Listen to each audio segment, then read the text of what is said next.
So ano kayo ngayon? Akala ko ba 10 taon pa ni panghahawakan ang pangalan na yan? Ngayon ibabalik na sa tunay na nagmamay-ari. Muli pong nagbabalik ang inyong lingkod, Tagapanood TV. Welcome back po dito sa ating YouTube channel at Facebook page. Isang masaya at masaganang araw po sa ating lahat. Ngayong araw po, ang ating gagawa ng reaction video ay galing po sa channel Ibang Klaseng Balita. Nalagay ko po sa description yung link na kanyang channel. Bisitahin po at pakisuportahan na rin. At kung hindi pa po kayo nakapag-subscribe sa ating channel, pakisubscribe na rin po. Hit nyo na rin po notification bell para lagi po kayong updated sa mga bago pang video na ating ilalabas. So simulan na po natin ang ating reaction video sa araw na to, mga tagapanood. Let's do this!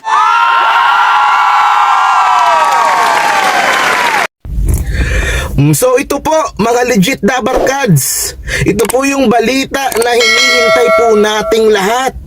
Kalalabas lang, mainit-init pa. Hindi ko po inaasahan na ngayon po lalabas. Nandito po ako sa Congress, may i-cover po akong hearing. Pero may nag-text po sa akin, check ko yung sa 1PH. Pagtingin ko, ito na po yung balita. Nakakagulat po, maski ako talaga nagulat ako. Ito, kinansela ng Intellectual Property Office o IPO ang trademark registration ng Television and Production Exponents or TAPE Incorporated sa pangalang Itbulaga at EB. Kinansela ng IPO.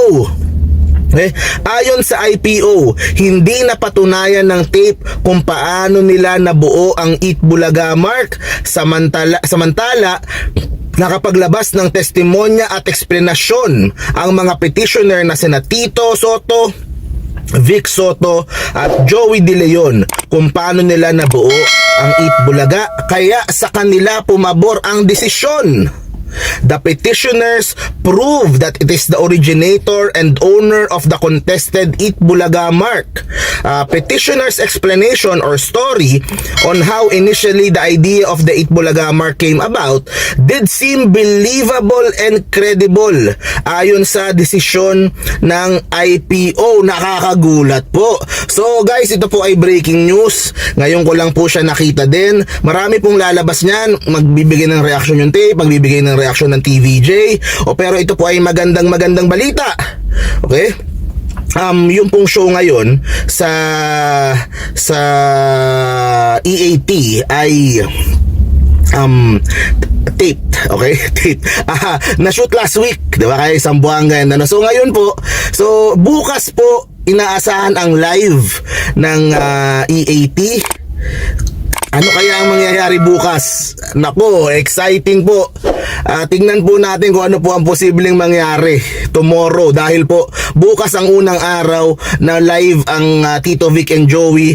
So inaasahan po natin na marami po ang magre-react dito, magbibigay ng iba't ibang side. Sa akin po, ganito yan, ganito lang kasimple yan.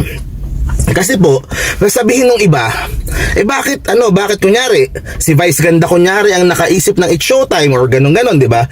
Alam niyo po, pagdating po sa mga shows ngayon, sa panahon ngayon, It's Show, ABS-CBN, GMA, lahat po ng mga networks po ngayon, kumpleto po sila pagdating po sa kontrata, sa papeles, maayos yung pong kanilang pagkakagawa na kahit ito yung nakaisip or ikaw yung nakakontrata ka, naisip mo yan habang nakakontrata ka sa amin o sa amin yung IP niyan, intellectual property niyan. Ganyan din po sa abroad, sa Disney, sa mga ibang sa mga ibang studios na malalaki.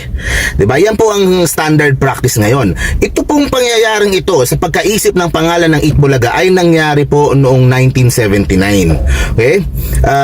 Nung panahon na 'yon, malay ba nila natatagal ng 45 years yung Itbulaga? 'Di ba, sino ba naman makakaisip noon? At ngayon ay pag-aawayan yung intellectual property. So walang mga ganyang mga kontrata, walang mga pero at sila Tito Vic and Joey ay hindi naman po empleyado nung tape nung panahon na yon. Hindi naman po talaga naging empleyado ng tape ang TVJ po, mga tagapanood, dahil partner po sila niyan. Kaya nga po wala silang kontrata noon. Tiwala lang po ang ibinigay nila. Sino ba naman pong mag-aakala na pagkalipas na mahabang panahon, pagkalipas ng maraming taon, ay gaganituhin sila?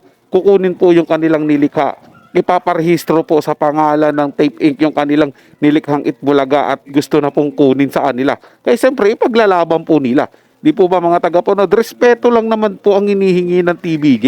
Yung ginawa po nila, total milyon-milyon, bilyon na nga po ang pinasok nilang pera sa mga halusos sa Tape Inc. Di po ba mga tagapanood, tapos kukunin pa nila yung bagay na pinaghirapan at nilikha ng TVJ.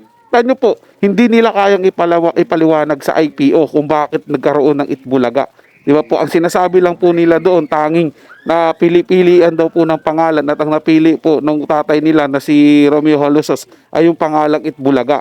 Yun lang po yung sinabi nila doon, pero hindi po nila naikwento ng buo kung paano nila nagawa yung pangalang Itbulaga at saan nila na-create yun, saan banda. Hindi katulad po ng TVJ, buong-buo po nilang sinabi yung kwento kung paano nagsimula ang Itbulaga, kung paano nabuo yung pangalan ng Itbulaga, ano ba ibig sabihin ng Itbulaga. Hindi po ba kung saan nila ginawa yun, ano pong pangyayari, significant na pangyayari, bakit nabuo pang Itbulaga, which is napatunayan po ng TVJ yun. Kaya nga po bumaburo sa kanila ang IPO Di po ba, pinakita po ng IPO na sila yung mas karapat dapat, na sila yung mas may kredibilidad sa pagkiklaim ng pangalan ng Itbulaga dahil sila yung may yung totoong kwento. Di ba po, nasa kanila po talaga yung kapanipaniwala, hindi po katulad ng nilabas ng Tape Inc. ng mga halusos. Sabi nga po ng TVJ nila Tito Sen, di ba? Bakit nila ilalaban yung isang bagay na alam naman po nilang mali at hindi po sila nagsasabi ng totoo, ano po mapapala nila. Kaya nga po nila nilaban yan mga tagapanood dahil alam po nila na nasa tama po sila at alam po nila na sila po talaga ang tunay na nagmamay-ari niyan. Po ba mga tagapanood, kahiyaan na lang po, ba't mo nga naman aangkinin yung isang bagay na alam mo namang hindi mo pinaghirapan, na alam mo naman na hindi ikaw yung lumika, na alam mo naman babandang dulo matatalo ka lang. Di ba po, kapala na lang po ng mukha talaga ang umiiral kapag hinabol pa po nila yan. Di ba? Dapat ibigay na po nila yan. Mismo IPO na po nagdesisyon, kinansila na nga po sa kanila yung pangalan ng Itbulaga at EB. Po dapat ibalik na po ng mga halusos yan, ng Tape Inc. yan, sa original, ibalik na po nila sa TVJ yan. Para tapos na po, mag-create na lang po sila ng sarili nila at wag na po silang kapitoko sa pangalan ng Itbulaga. Para sa tuloy-tuloy na panonood ng video mga tagapanood na wala pong putol-putol, bisitahin lang po ang channel ni Ibang Klaseng Balita. Nasa description naman po yung link ng kanyang channel at suportahin nyo na rin po. Mag-subscribe na po kayo sa channel niya. So yun lang po mga tagapanood, na nagustuhan nyo po yung paksang ating tinalakay sa araw na to. Ako po yung sobrang tuwan-tuwa mga tagapanood dahil finally po, mababalik na po sa TVJ ang pangalang Itbulaga. Sila naman po dapat ang may-ari niya. So hanggang sa muli po, ito ang inyong tagapanood TV. Komento at opinion lamang, wala pong personalan. Paalam po at mabuhay po kayong lahat.